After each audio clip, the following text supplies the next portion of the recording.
when the storm comes, the bison naturally don't run away from the storm. They run into it because they can come out of it on the other side quicker. So instead of spending your life running away from it, which has its own stresses and challenges, you run into it, which is very uncomfortable. Then you get through it. If you're always running away from that storm, it's always chasing you. But if you charge into the storm, eventually you're going to come out on the other side of it and it won't be chasing you. But there's going to be another storm. What is up, everybody? And welcome back to the Schooling Struggle Podcast. It is our belief that the only guarantee in life is that we are all going to struggle. And how we choose to embrace our struggles is what empowers us to become the best versions of ourselves. How is it going? My name is Pete, coming to you from Vermont. And with me is my friend and co-host, Mr. Todd Ellis, coming to you from the beautiful state of Washington. What's up, Todd? Not much, Pete. What's happening with you? It's good to see you. It's good to see you. You too. It's good to be here.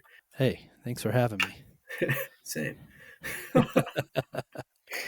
What's shaking in VT?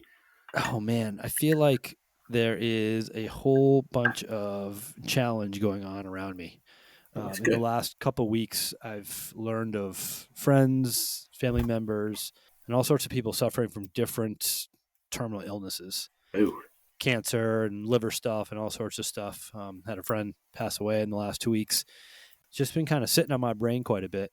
And every now and again, I'll see or hear a video or an audio cut, and it'll kind of stick with me. And what I want to focus tonight's conversation on is kind of related to some of the stuff that I've been thinking about and the challenges that have been present in my world and the people around me. I kind of want to dive into a video that a colleague shared with me a number of months ago that was filmed of the women's Duke basketball coach. Her name is Kara Lawson. She said some pretty powerful stuff.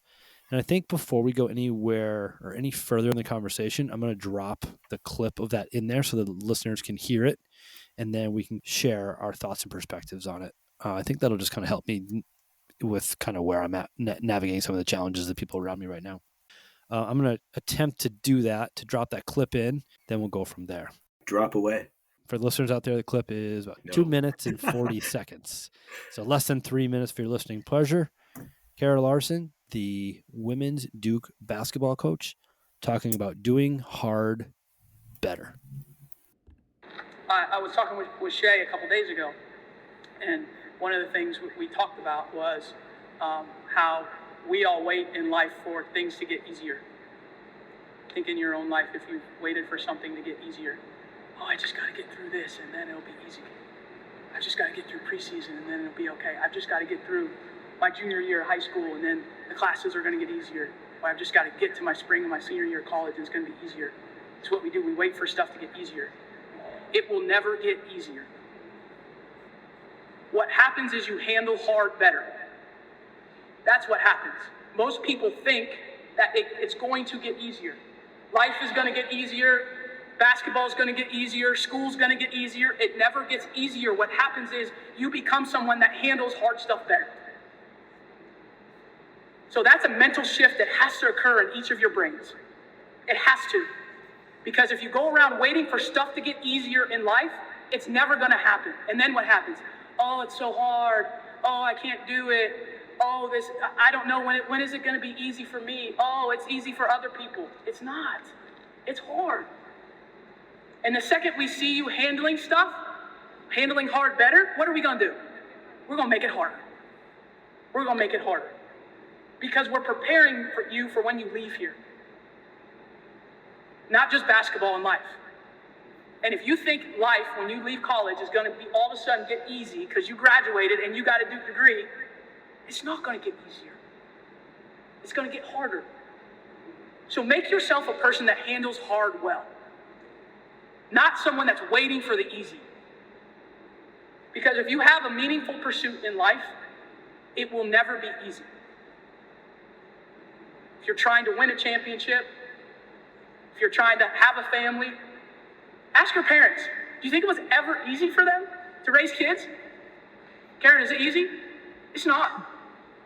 Any meaningful pursuit in life, if you want to be successful at it, it goes to the people that handle hard well. Those are the people that get the stuff they want. People that wait around for easy, You probably see them at the bus stop. They're waiting for the easy bus to come around. Easy bus never comes around. Got to handle hard. Okay, so don't get discouraged through this time. If it's hard, don't get discouraged. It's supposed to be. And don't wait for it to be, I just got to get through the summer. And then it'll all of a sudden get easy in the fall. No, it won't. It won't. It won't get easy in the fall. So make yourself someone that handles hard well. And then whatever comes at you, you're going to be great. You're going to be great, okay? All right, so before we jumped on and recorded this evening, I also sent that clip to Todd and just said, hey, take a look at this. I'd be curious to know what you think. And Todd, without really even thinking about it, I sent that clip to you. And then as I was preparing to come down to record tonight, I realized that in the last year, you have lost both your parents and your job. I'm guessing in some way, shape, or form that this clip resonated with you in some way. I'd like to lead off the conversation by just getting your thoughts and perspectives and your kind of reflection on what was said in that clip. It's interesting because when I watched it right before I did some yoga and kind of let it marinate while I was doing that. But the first thing I thought was a lot of people miss this. And so when I looked at it, when I watched the video, the first thing you see is this individual kind of, it's just a first person view talking to an audience, and up in the corner is the D for Duke. And so immediately my mind started putting these things together, and I thought, oh, this is an interesting topic for people who are attending a university, because so as the topic unfolds, it's it talks about nothing's ever going to really get easy. You just have to prepare yourself to do the hard thing or look for the benefits of doing hard things, because nothing's ever going to get simpler. And so I thought to myself, well, that's kind of late for people to learn that, because hopefully we can get that in elementary school or middle school or somewhere way before that. And so that was the first thing that struck me. Yeah. So the setting of the video is this basketball coach at a basketball practice. And it turns out that she didn't even know it was being filmed. She just had someone on the team, an assistant coach, that filmed it and then kind of put it out to the world. And it went viral. Like, the next thing she knew, this coach was being invited to all these big time talk shows and news outlets and all these things to talk about the video. And she was just basically saying, I was trying to share with my players the reality of what it's like to be a human. Yeah. And I think when I first heard it, and why my colleague shared it with me, is because of the name of our podcast, the Schooling Struggle Podcast. And as I say, when we lead off every show, the only guarantee in life is struggle. I think that's what she's talking about. And I think it's easy to think, well, she's talking to a bunch of teenagers, early 20s, that just haven't experienced enough hardship to realize that, yeah, life is friggin' hard. But the more time I spend with people, I think a lot of adults and people that have lived many years and have vast life experiences might have experienced hardship, but they might not recognize that one of the best ways to navigate that struggle is just accepting the fact that it is never going to get easier. Viktor Frankl's Man's Search for Meaning, I've heard some people talk about that, and you can Google that if you're not quite sure what I'm talking about, but it's a book about a guy that survived the concentration camps in World War II. And basically he was saying that the people who were the eternal optimists didn't have the mind strength to get through what was needed to survive that. And the people who were the eternal pessimists died even before those people, because they didn't have the mental strength. But it was the people who saw the reality for what it was and accepted that and navigated it in a realistic mindset. And I think that is a really cool way to navigate life, to recognize that everyone does face hard stuff. And if we just wait and wish and wait and wish for time to go by, and then it's going to get easier, two things happen. One, our life passes us by and we don't enjoy the moment. And two, it's never going to get easier. So we're wasting our time and energy waiting for things to get easier. Learning to do hard better, as she's quoted there, I think is an incredibly powerful message to someone of any age, be it elementary, middle, high school, college, adult, and beyond. And the amount of people that I think, at least that I interact with, that are complaining about the now, that are struggling with the now, that are just waiting for the now to be over so that tomorrow can be better, I think that's just a hard way to live. I think it's hard to see. I think it is the difficult part, right? Like, it's easy to think, oh, it'll be better.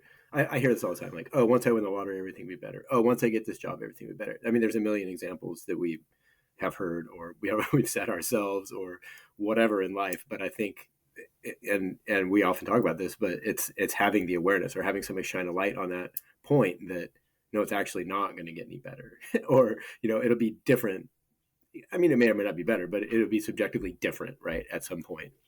I think that's the most important message there.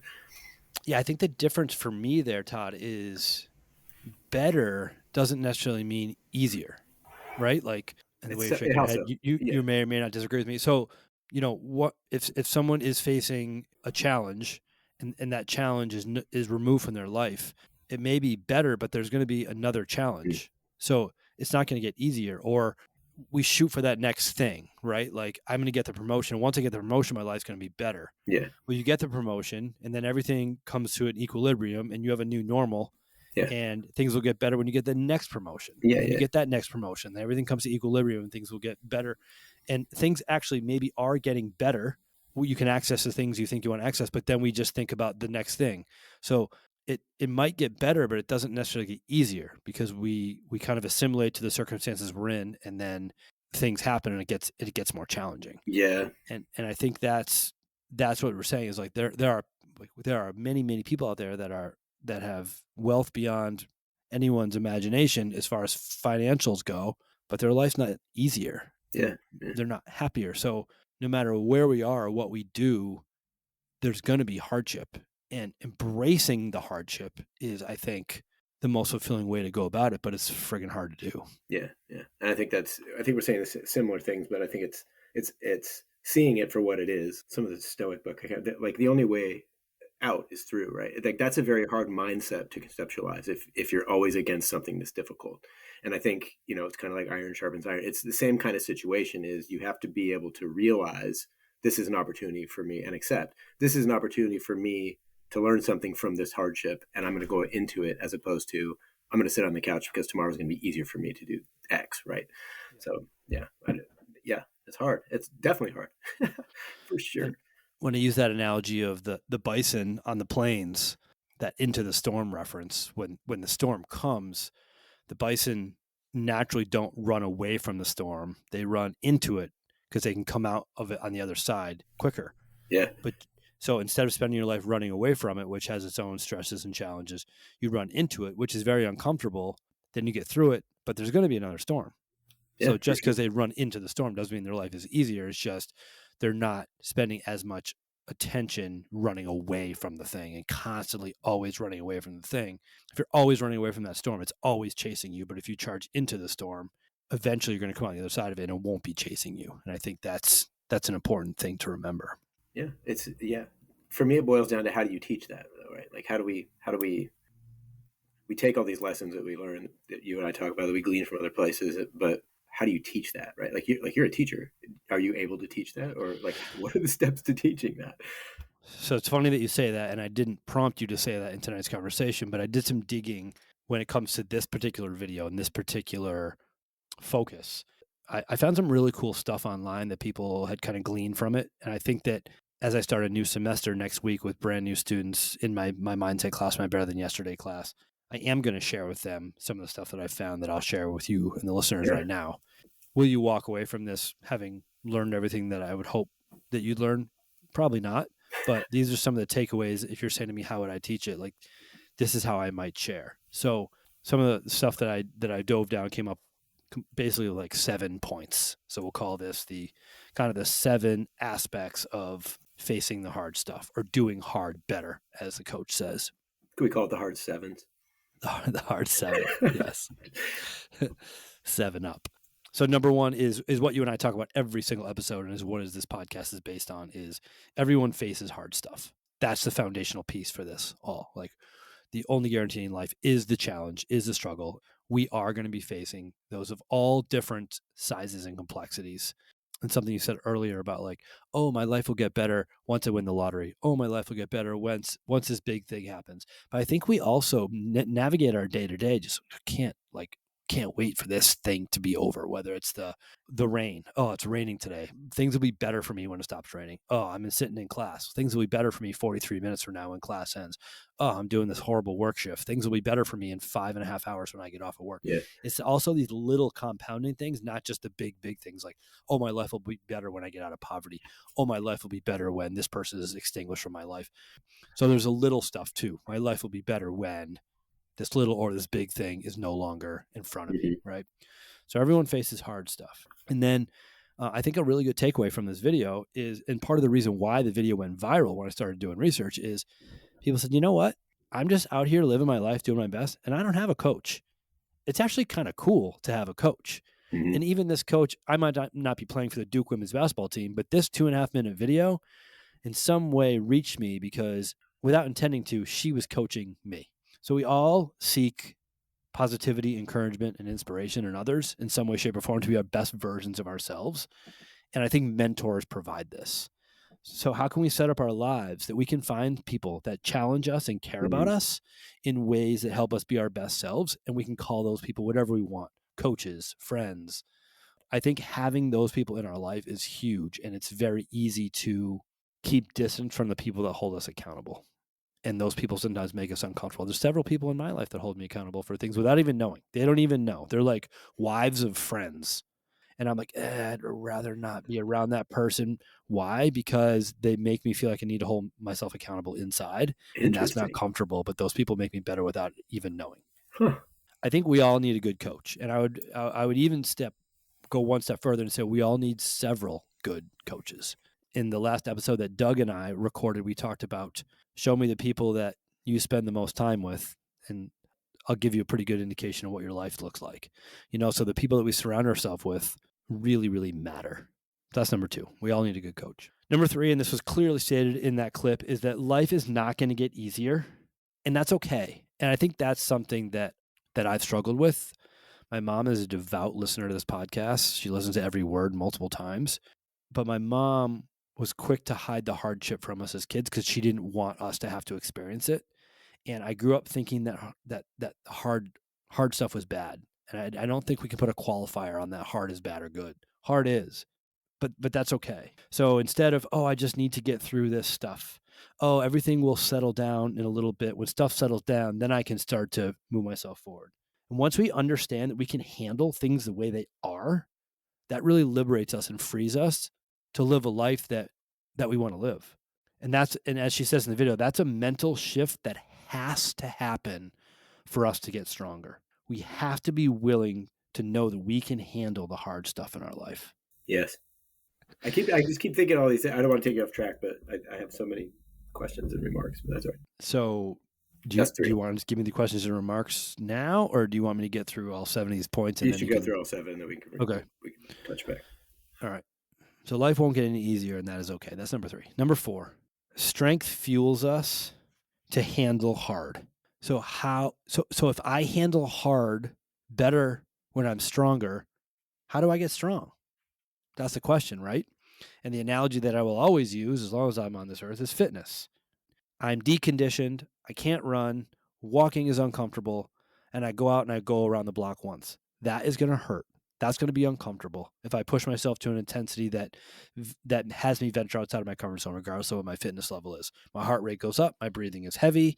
I get hot. I sweat. My feet hurt. My legs hurt. Wherever we are in that fitness journey, we can all push to an intensity that we can identify with that. And it always hurts, no matter how fit I get. I might get better. I might be able to get around that block faster, but that discomfort is what leads me to start to become more comfortable being uncomfortable. And when I can accept being uncomfortable and embrace it, I don't notice it or it doesn't feel as hard. So perceived level of exertion, PLE, is how we self-determine the effort we're putting towards something. And in fitness, it's your biomarkers. It's like, how is your heart rate beating? How are you breathing? The perceived level of exertion. And oftentimes, from what we're finding through studies, is our perceived level of exertion is not representative of actual where our exertion is. But the only way to enhance our perceived level of exertion is to exert ourselves. So when we become more accustomed to that discomfort and we accept it and we embrace it, we become stronger. And then when we become stronger, we fuel ourselves, both mentally and physiologically, to handle hard better. Number 5, and some of these might sound like they're kind of all similar, and they are in a way, but I think they are unique too. Know that you can do hard things. We have a huge responsibility to ourselves and to others to overcome challenge. Because if we don't overcome challenge, we certainly can't be our best selves and we can't provide for others. And the only way to overcome challenge is to believe. So we've learned that the most important aspect of accomplishing anything is actually not the skill to accomplish the thing. It's the belief that you can accomplish the thing, because with the belief, you can adapt the skill to do the thing. So let's just say I can't juggle and my hands don't know what to do with the balls to juggle the balls. If I believe that I can do the thing, which is the most important thing, then I can teach myself to do it. But if I don't ever believe, I'm never going to juggle. The ability or the belief that I can juggle is actually more important than the skill to juggle, although you can't juggle without the skill, but the belief will lead the skill. Only if you're doing something that isn't of challenge you can already do can the skill lead the belief. So knowing that we can do hard things is super important. Say that last part again. Knowing the skill.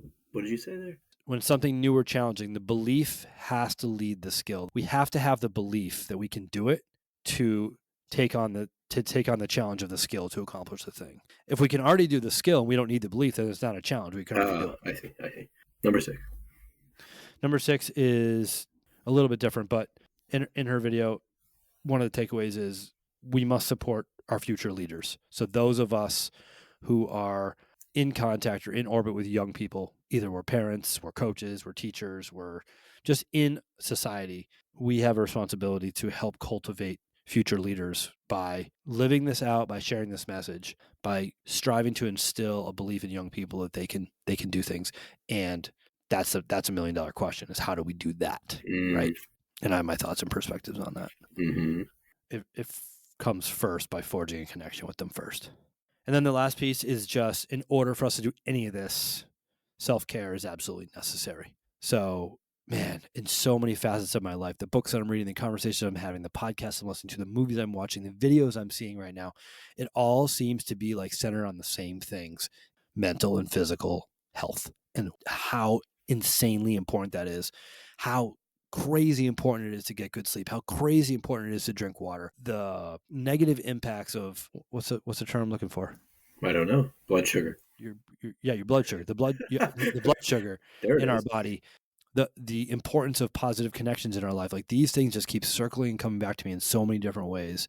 I think that I'm coming to like kind of take a hard stance on it is our responsibility to now be aware and to implement and take actions with these things, because we now have the science to show the importance of sleep and the importance of eating well. And we see what happens when these things are neglected. And not only neglected for a day, a week, a month, but neglected over decades and decades and decades, and where that leads us. So I'll just recap real quick. Number 1, everyone faces hard stuff. Number 2, I think we all need a good coach. Number 3, life won't get easier, and that is okay. Number 4, strength fuels us to handle hard better. Number 5, know that you can do hard things. Number 6, be willing to support future leaders. Number 7, self-care is absolutely integral and necessary for us to be our best selves. Not necessarily in that order. So I feel like number 7. Where do you want to start? I have so many things. Go ahead. I usually want to go this down. Yes, I agree with those. And to me, it all comes down, many of those points could be simply supported by, here's a story. I used to know a guy named Chris. Chris was obesely overweight, like just ridiculous. That's a great term. Obesely overweight. I don't even know if that's what, morbidly obese. This is what Chris was. Morbidly obese. And I happen to know these tools in nutrition and fitness, things that have worked for me. And I said, I'm going to help you out, Chris. I said, you're going to invest in yourself for 30, 60 days. I'm going to support you in all these things. We're going to go to the gym. I'm going to show you I'm going to teach you all these things that I know. And you're going to go out and experiment with it. Will you do it? And he said, sure. And so he started down this road, weighing his food, checking his macros, consistently walking more, like all these things that you and I know, have been successful for us in our own lives. And he saw major turnaround. Like, it was ridiculous, the amount of turnaround this guy saw. And at the end of the 3 months, 4 months, whatever it was, he was feeling great. I took pictures before and after. You could just see his face. In my opinion, in my perspective, like, his life was leaps and bounds different, leaps and bounds better, how I looked at it, than when he started. And I sent him a picture one day, this before and after. He was like, wow, like, I never even saw it. Like, I know I feel better, and I know I can move better, and I know I can do all these things better, but I'm going back to the way I was doing things before. And I thought to myself, what a waste. Like, I remember thinking, what a waste, but in retrospect, it's, what is it that keeps people pushing forward through hard things? I don't know why I do it. I just do it because I've figured out that there's benefits for, like, I really like a very hard workout. I don't know why I like it, because I don't like it while I'm doing it. But when I'm done, I'm like, God, that was great. Right. But some people, even though you give them all the tools, and I've said this a million times too, how do you keep the horse, keep the horse thirsty? That's the problem, right? So when people fall back into comfort and they begin, in their environment or whatever it is, and they go back to what's comfortable, what separates the people who continually appreciate the difficulty of hard things and learn something through those from the people who are complacent or just good enough with what's comfortable for what they've always done, even though they clearly have experienced both sides of it. That's the crazy part to me. And I think that until we figure that out, I mean, you could 1, 2, 3, 4, 5, 6, 7, and these are all great points, and these are all steps on a path to different things and betterment, or however you want to look at it. But at the end of the day, it comes down to, how do you instill that belief, and how do you culture or cultivate the action that it requires in order for people to sustain that throughout their longevity, right? That's the hard part. And so, having a great coach, all these are great levers and tools to get you there. But at the end of the day, it's, what am I going to get for it? And why should I invest in that? Because I had it before, it was great, and now I've fallen back into it. Like, that's the crux of it for me. And there was a part in that video I was going to highlight, and I don't know if everybody's had to watch it, but it helps me when you add context, saying that it wasn't staged, like she didn't have time to present it or whatever. And that's even better, because if it's just guttural like that, that's fantastic. But there was a point near the end where she said something like, it'll get easier to do the harder thing. And I thought, what an oxymoron, because should that really be the point of like, oh, I've done all these hard things, so this one's going to be easier to do? Because isn't that the same thinking, but just kind of a little bit backwards? That kind of led me down this path to, we always seem to fall back. We always seem to be in the cyclical process of, I had it, it was hard, I've learned something through it, but man, now that it's easier again, I really, really enjoy sitting here. So I don't know, like, Yeah. I think that's the hardest part to teach, and to keep in the forefront of people's minds, and we have responsibilities. True. Like, this is why we do hard things as parents. This is why we do hard things as, people a lot of people do.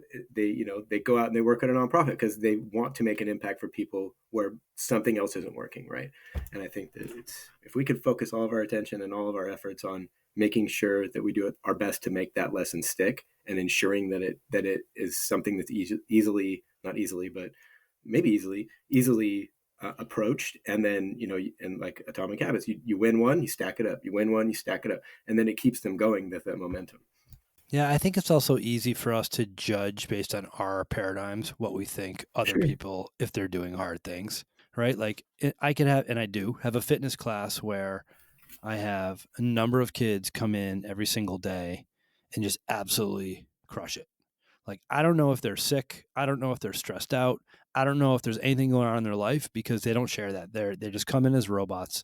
They put their head down and they get a fantastic workout in for 70 minutes, 5 days a week. And I'm looking at them going, wow, they're going to do this for the length of our semester, which is like 4.5 months. And 4.5 months from now, they're going to be so fit, because high schoolers adapt so quickly, right, to fitness gains. And I can have another kid, and I do, come in literally once a week or once every 10 days, walk into class, sit down on the doorway in the hallway outside of the weight room, and just sit there quietly for an entire class. You allow that? And for that kid to pull himself out of his situation one day a week or once every 10 days takes far more mental and physical, more mental strength than for those kids from stable homes to get a ride to school, to go work out hard every day. So it's easy for me to say, oh, those kids who are getting 5 workouts in a week, following the protocol, following the program, they're working hard. But that kid, man, he just sleeps 9 out of 10 days and he don't come in.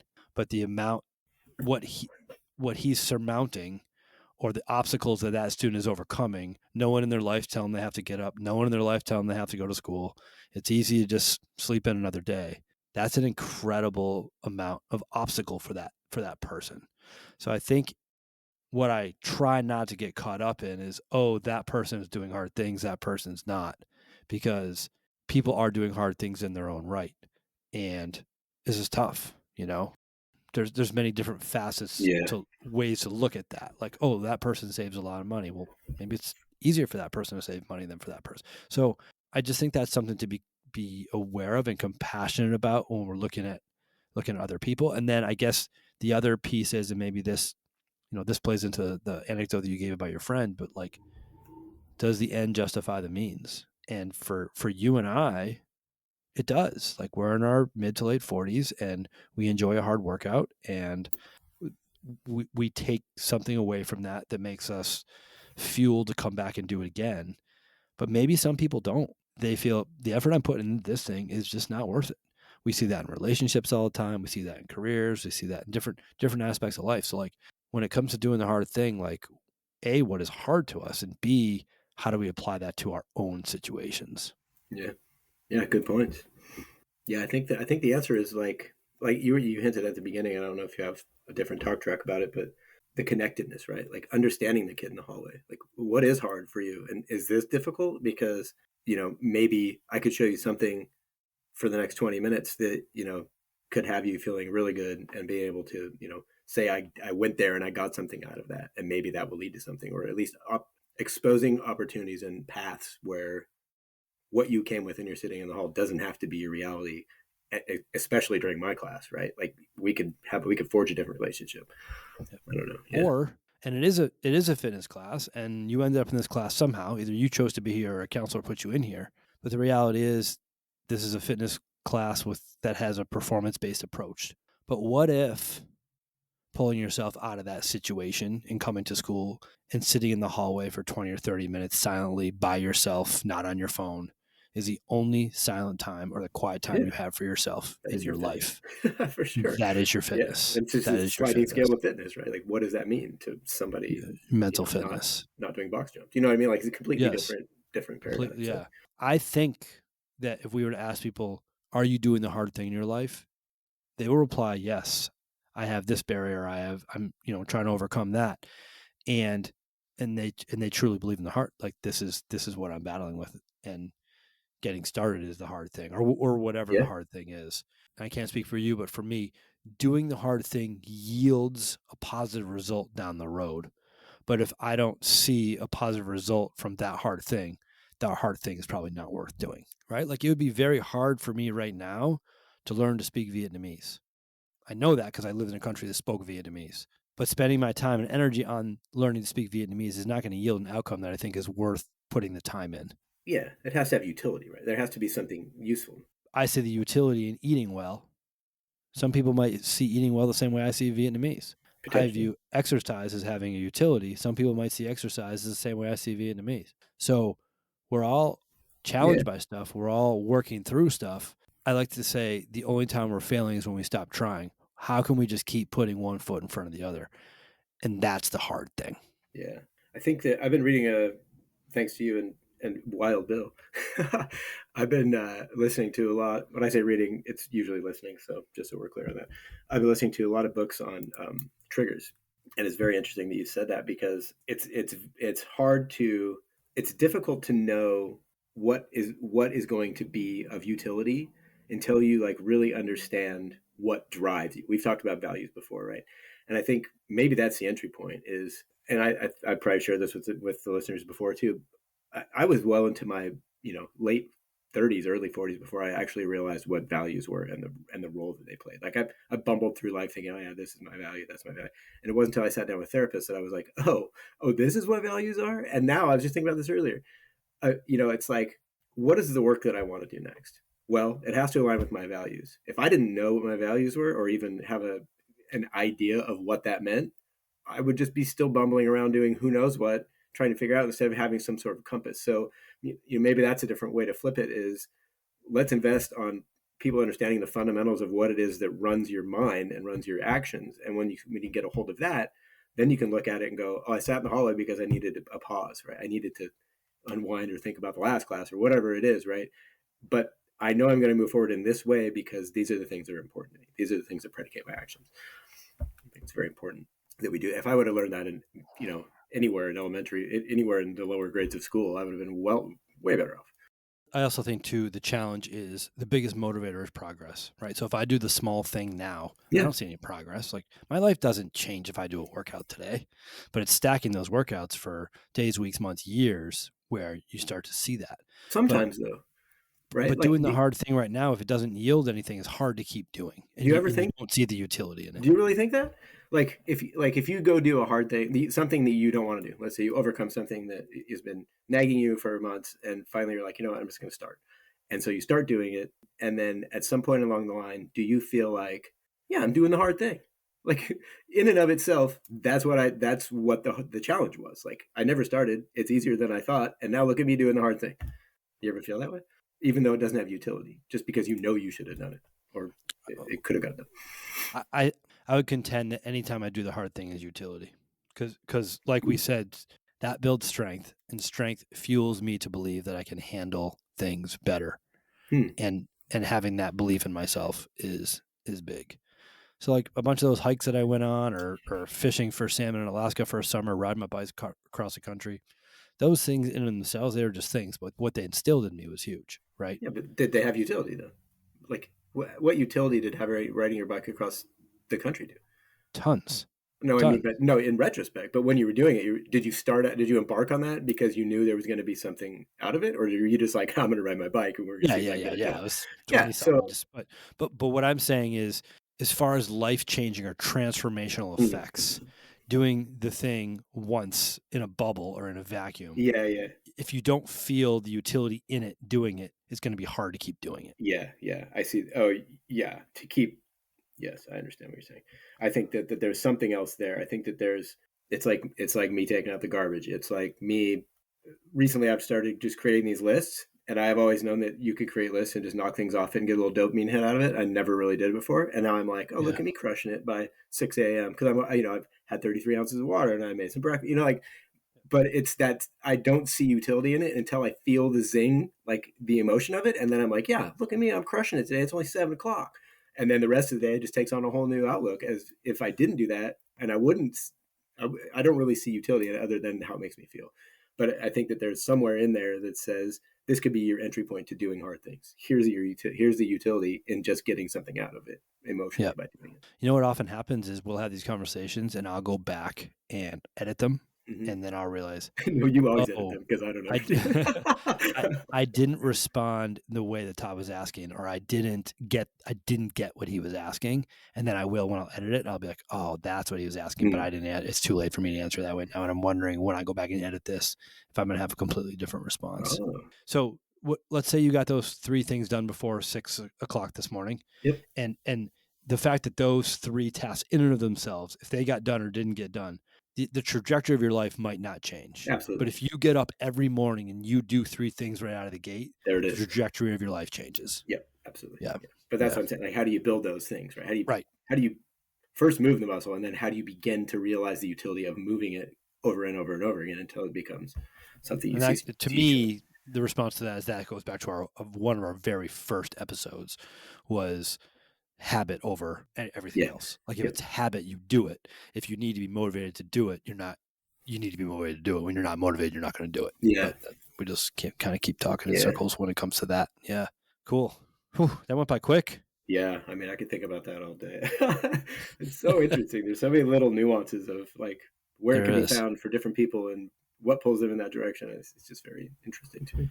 I'm very blessed in that people share really cool stuff with me often, given the platforms that I've chosen to kind of live out of my life as a teacher, this podcast, these types of things. So I get a lot of quotes, I get a lot of videos, I get a lot of awesome things that people are sharing with me, and I'm encouraging people to continue to share with me because it enhances the quality of my life. Awesome. But every now and again, one will stick, and that one, for whatever reason, stuck with me. And I've been wanting to do an episode on that for a little while. And then when all these cancer diagnoses in my life and in my family hit in the last 3 weeks, I'm like, I need to figure out a way to do hard better because things are hard. And God forbid when it's my diagnosis, I'm going to have to navigate that too. Yeah. I think the way to do hard better is just to be willing to do hard, because I don't think that there's actually a metric by which you succeed doing hard things. It's just doing the thing. Yeah. Good stuff. Yeah. Awesome. Yeah. That's pretty cool. Awesome. Thanks. Yeah. Thank you. To the listeners out there, hope you're able to take away some tactical pieces to apply to your life through one of the 7 or some of the wisdom that Todd dropped. Psyched to be here with you all, and so grateful that you spend your time and energy listening to the School and Struggle podcast. Absolutely. We appreciate your ears. We thank you for your time. We are incredibly grateful for your attention. On behalf of my friend Todd Ellis, we are the School and Struggle Podcast. We are out. See ya.